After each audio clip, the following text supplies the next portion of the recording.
Scrambled eggs. The bridge across the river needs repair, the Fat Controller told the engines. I shall have to set a weight limit across it for a while. Percy and Daisy will be all right, and Toby too, but Thomas is too heavy. Thomas looked anxious. How would you like to go and help Edward? Suggested the Fat Controller. Can Annie and Clarabel come? Asked Thomas. The Fat Controller shook his head. They'll be needed here, I'm afraid, he said. Daisy can't carry all your passengers on her own. Percy promised to look after Annie and Clarabel, but they were sorry to see Thomas go.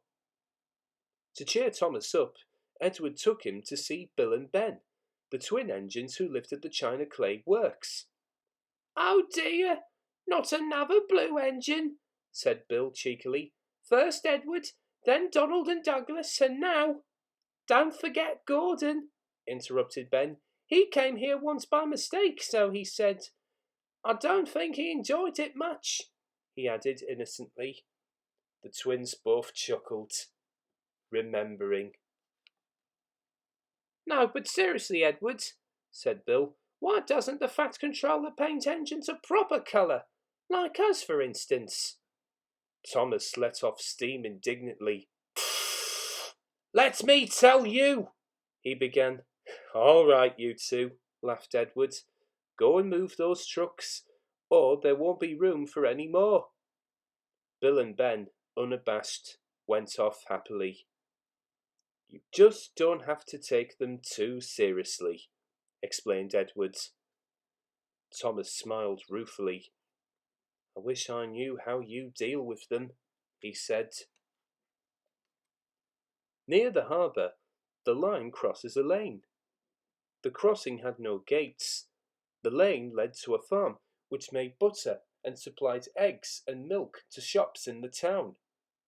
One morning, the farmer had difficulty starting his lorry. He did it at last, but the lorry jerked along in fits and starts. The farmer was worried about his load of milk and butter and eggs. That milk will be turned to butter soon, he muttered to himself as he neared the level crossing.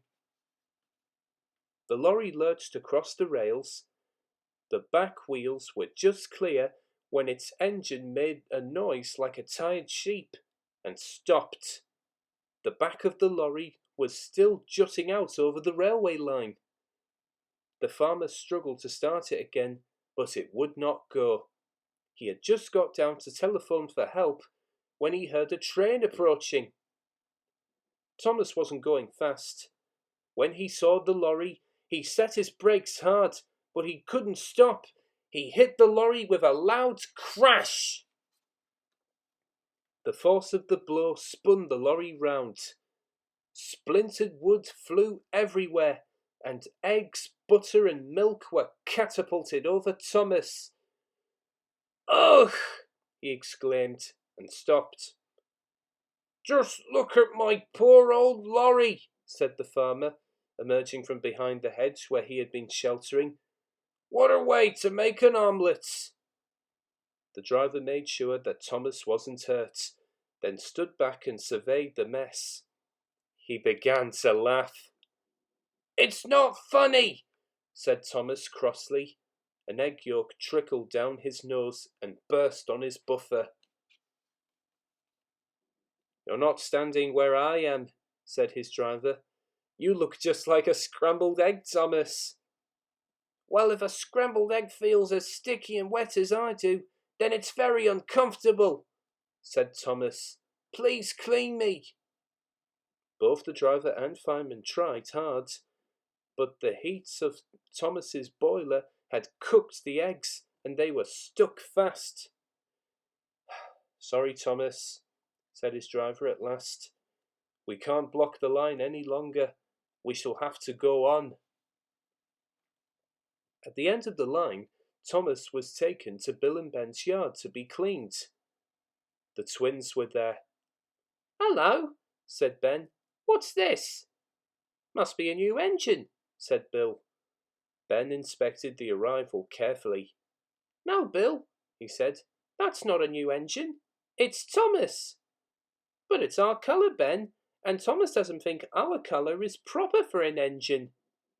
They heard a grinding noise. Are your joints stiff, Bill? asked Ben. But it wasn't Bill's joints. It was Thomas, gnashing his teeth.